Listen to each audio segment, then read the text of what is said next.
Hi, I'm Patricia, and I'm 54 years old.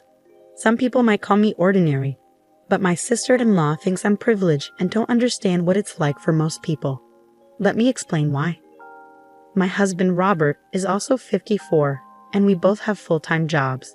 We don't have kids, so my sister-in-law thinks we're lucky because we live in a nice area. Our neighborhood is close to downtown Boston and Chinatown, plus it's easy to get around with the subway nearby. The house we live in used to belong to my grandfather, then my parents, and now us. When they passed away, we left our apartment and moved in here. So my sister-in-law is 46 years old, which is 8 years younger than me. She often comes to visit us without her husband and their 12-year-old child. It takes her 2 hours to get here from her home, and she likes spending weekends in downtown Boston. My husband, Robert, is her older brother, and he remembers her being born when he was still in elementary school. Apparently, she was a cute baby and their parents spoiled her because she came along later in their lives. Despite all this, I just can't seem to like her. She always makes snide remarks about my life, saying things like, "You've had it easy growing up in a nice place like this, haven't you?" Her favorite phrase is, "I grew up in a countryside where there was nothing fun to do, while you must have had a cozy, carefree life." It's pretty clear she doesn't think highly of me. But despite her attitude, she enjoys visiting downtown and Chinatown and always shows up at our place without bringing anything. When I ask her about it, she says, "Even if I brought something from the countryside, you'd probably make fun of it." She keeps going on about how convenient it is for us to live without a car in the city, while people like her from rural areas spend a lot on gas. Whenever I try to defend myself, saying that her area must be nice too, she accuses me of being sarcastic. She insists that living in a city where everything is within walking distance and there's good public transportation means I don't know any real struggles. It's frustrating because when I mention that I mostly stay home working during the day, she twists my words, claiming that I'm just bragging about living near tourist spots. It makes me wonder, who's the one being sarcastic here? Sometimes my sister-in-law's words can be pretty harsh, and I've complained to Robert about it. But he just brushes it off, saying, "Oh, that's just how she is. She's very direct." Amidst all this, I heard that my sister-in-law is planning to build a house. So during one of her visits, I asked her where she planned to build it. She replied, "Obviously, near where I live now, Patricia. Unlike you, I had to buy the land. I didn't inherit any property like you did, so I can't afford to live in such a nice area. It must be nice being rich." That really got to me, so I asked her how I should have asked without being offensive. She just laughed and told me maybe I should just stay quiet because everything I say seems to offend her anyway. After that, she completely ignored me and I felt left out of the conversations. Even though she still comes over, she doesn't say a word to me anymore. But she keeps visiting even more often than before, and Robert doesn't seem to mind. I asked him why she ignores me when she's here, and he said, "I told you, Patricia, that's just how she is. You don't have to talk to her either. She leaves her husband and child at home when she visits, so we don't have to entertain them either. You don't have to go out of your way for her, but still." One day, she went out to Chinatown, came back, used the bathroom, and went straight to bed without saying a word. The next morning, she ate the breakfast I had made without even a thank you and left. I started feeling like our place had turned into a hotel. Am I supposed to be her cook, maid, and hotel manager? It feels like she should be buying a season pass at this point. 3 months later, she visited us again. Today, she planned to explore the town. But that evening, she spent a long time talking with Robert. She stayed the night and left the next day. But Robert was excited and showed me a bunch of pictures. "Hey, look at this. It's the house my sister built. Oh, her house is all built now. You're going to love this." He showed me a picture of a pristine white building.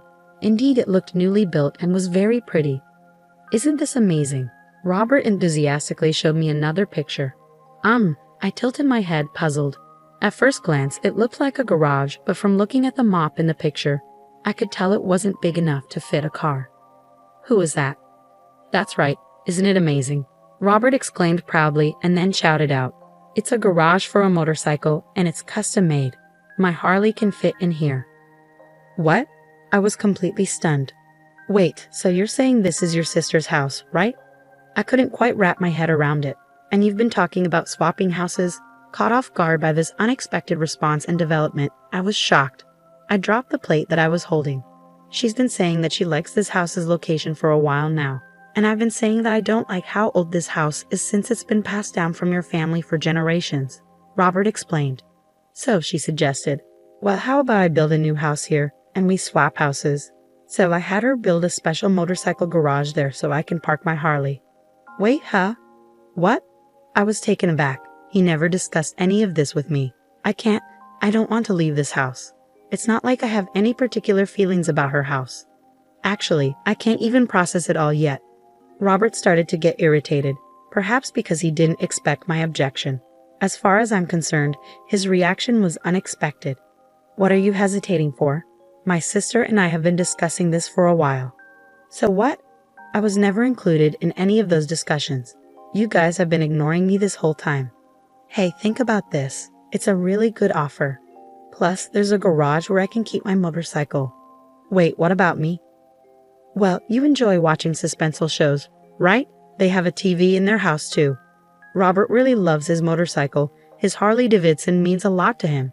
As for me, I don't have many hobbies, but if I had to choose one, I like watching suspenseful shows like CSI or Columbo on Netflix. But what about my commute? Your bus and train journey will only be a little longer, that's all. Just a little longer? It's going to be an extra 2 hours. Well, I can ride my Harley. A 2-hour commute might be good for you. You've been putting on some weight lately, so think of this as a chance to lose weight. Lose weight? Even then, a 2-hour commute is crazy. I can't do that every day. But he was already excited about the new house and its garage for his Harley. He seemed surprised and annoyed that I was attached to our old house. Then he gave me an ultimatum. I'm giving our house to my sister and her husband. They have a new house with a garage for my bike. Why would you refuse? If you don't agree, I'll divorce you, he said firmly. Divorce? Did he just threaten me with divorce? I was shocked. Okay, let me sleep on it, I managed to say. I lay in bed stunned. A new house with a garage just for his bike. It seemed like it was all about Robert. His sister and her husband didn't even own a bike. They must have planned to take our house all along. And the fact that Robert agreed without talking to me first made me feel even worse. And then threatening divorce if I didn't agree? It felt like a threat. I couldn't forgive him for this. So for the next 8 hours until dawn, I was busy on my phone. The next day, I told Robert I agreed to move out. But I had a couple of requests. First, I needed 2 weeks to pack because I worked during the week. And second, they couldn't move in until we had moved out, okay? Yeah, sure, Robert said. You got them to build a garage, right? So as a thank you, I want to leave the house in really good condition. Let's hire professionals to clean it and hand it over 2 weeks after we leave. Robert agreed to that too. Happy with the arrangements, I called 2 places while Robert was out. The next 2 weeks went by quickly. Robert was happily packing, singing some strange song about his Harley. I called my sister-in-law to ask, how big are the rooms in your house? I needed to figure out where to put our furniture. They were also calling us about their layout since they were moving from an apartment. 4 weeks' notice for moving is really short. It seems like they're rushing to get ready for their move. Then, on moving day, there was a knock on the door. Hello, we're from U-Haul Moving and Storage, said the first group of movers when they arrived. Great, come on in, Robert directed them. But soon after, there was another knock. Hello, we're from 2 Men and a Truck, said another group of movers. Robert was surprised. I quickly stepped in. Sure, come on in, I said, ushering them inside. Wait, what's happening? Robert exclaimed. What's happening is I said we're moving, so I'm moving to our new home, I explained.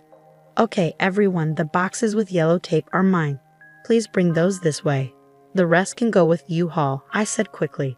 An hour later, I said, well, thanks for your help. I'll send you the divorce papers later. Wait a minute, Robert panicked. I glanced back. You're the one who wanted a divorce, remember? I left Robert behind and hopped into the taxi I had called. But the ride was short. Long day, huh? A man approached me. It was my older brother, Dave. He had come to help me move. Well, it's good you found a place in 2 weeks. It's just a rental, but yeah. What a mess. It's more than a mess. Anyway, I marked all the important stuff like the rice cooker with yellow tape, so I'll manage on my own. Dave pitched in. Even though the movers handled the big stuff, I still needed help with the rest, so his help was huge. With Dave's assistance, I got everything moved in 1 day. All right then, give me a call in a couple of weeks, my brother said as he left. 2 weeks went by since I moved. Just as I anticipated, my phone rang. Hello, my sister-in-law said on the other end. What's happening? I stayed silent, just listening. The house is gone. I tried not to laugh and looked down. It was hard not being able to speak. It's just an empty lot now. Why aren't you saying anything? You told me to keep quiet, remember? I replied. My sister-in-law screamed loudly, and I couldn't help but burst out laughing. It turns out my sister-in-law and Robert are in on it together. Then Robert got on the phone. Did you have to do all that? He yelled, sounding almost like he was going to cry. Hey, you're the one who threatened me. I couldn't help but find it hilarious. And remember, I said I wanted to leave the house clean, didn't I? Your way of cleaning is extreme, he retorted. It's the cleanest slate possible.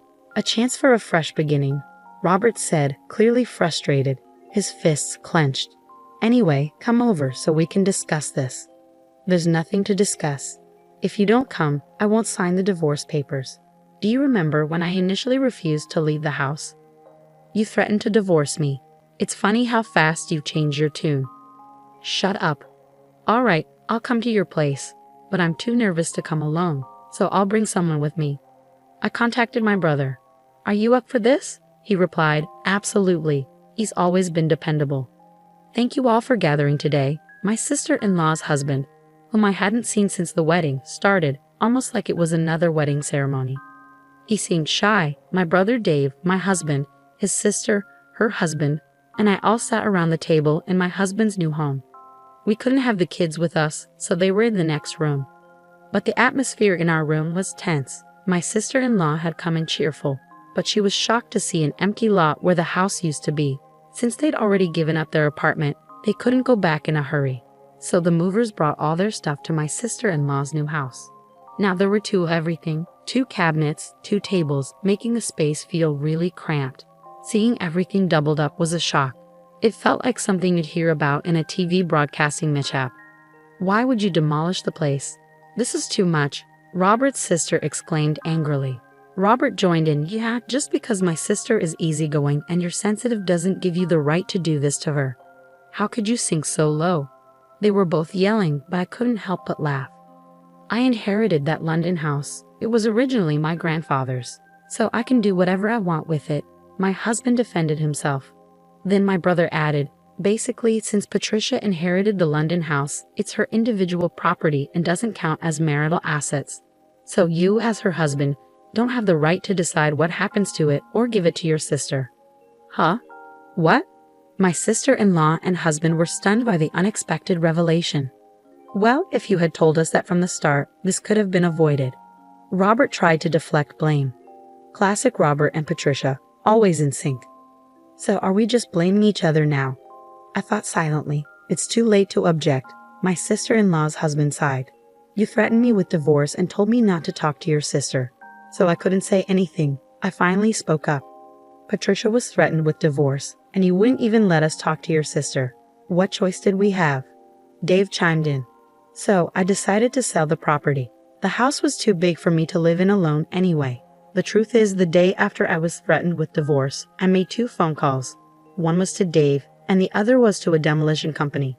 They said it would take 10 days to demolish the house.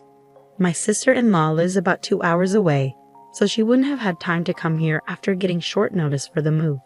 Same goes for my husband, who moved to a newly built home near his sister's apartment. And that's how their new home ended up being an empty lot. That's enough. We've lost our home. And we had to move twice because we stayed at Robert's house temporarily when we found out ours was gone, which doubled our moving costs. My sister-in-law exclaimed, Do I look like I care? You should be grateful you're not being sued for trespassing on my property. You couldn't move in because it was razed to the ground, so you dodged a bullet. Ha ha ha. I couldn't help but laugh. Does that mean you didn't have Patricia's permission to start all this moving business? My quiet brother-in-law finally spoke up. That's right. She told us to stay quiet and my husband threatened me. They just went ahead and made plans without us. My sister-in-law's husband revealed. Hey, what were you thinking? You've been spending money in Boston and Chinatown for the past 3 months.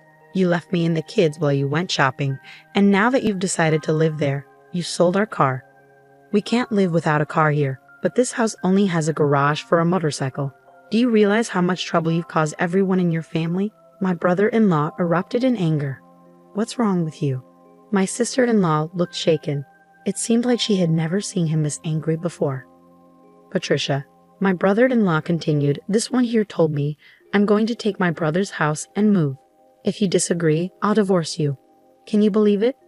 It's surprising how much siblings can think alike. I was nearly bursting with laughter. I knew I'd have a sore stomach from laughing too much tomorrow. But since I'm a software engineer who can work from anywhere, and I didn't want the kids to be without their mom, I agreed to her demand. But now, seeing how things have turned out, I realize how my wife's selfishness could hurt our whole family. And what you said earlier about Robert's threat, that really woke me up. My brother-in-law took a deep breath, and looking at his wife, said, "You threatened me." Finally he declared, "Well, it's over for us too. I'll take care of and raise the kids. I'll treat your threat like a proposal." "Now it's my turn," I said, turning to my husband. "Robert, I'll also treat your demand like a proposal. We're truly done now. Goodbye."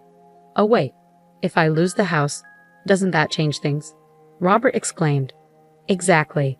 The situation has changed, so it's not fair to cut us off like this," his siblings both shouted. I just brushed them off. My brother-in-law said, "You guys created this ridiculous situation, got all excited, and now you're just back to square one." After that, my sister-in-law's husband and I each hired a lawyer and pursued a mediated divorce. The newly built house that my sister-in-law had built was going to go to her husband, along with custody of the kids. My sister-in-law, who was always spending money and rarely at home, often left the kids' care to her husband. Even on weekends, the kids felt distant and lonely. But now that they're living with just their father, they say they're happier because they know their father will always be there for them. The new house ended up belonging to my sister-in-law's ex-husband because she couldn't afford the mortgage payments. It was shocking that she could spend money in Boston every 3 months without having any income. Her spending habits didn't change, and she ended up buried in debt. The motorcycle garage was going to be torn down to make space for a parking lot. My ex-husband, who had been working all this time, couldn't afford to keep his Harley after the divorce. Losing his bike and his hobby, he turned to alcohol to cope with his frustrations. I turned the empty lot where our house used to be into a parking lot. Being near Boston and Chinatown allowed me to charge high prices for parking, which became a steady income. With that money, I bought a cozy one-bedroom apartment. Sitting in front of the TV, I smirked as I watched my favorite show, CSI, with a beer in hand. I enjoyed a relaxing evening in my pajamas, with snacks and no interruptions. It was the perfect way to unwind after a long day.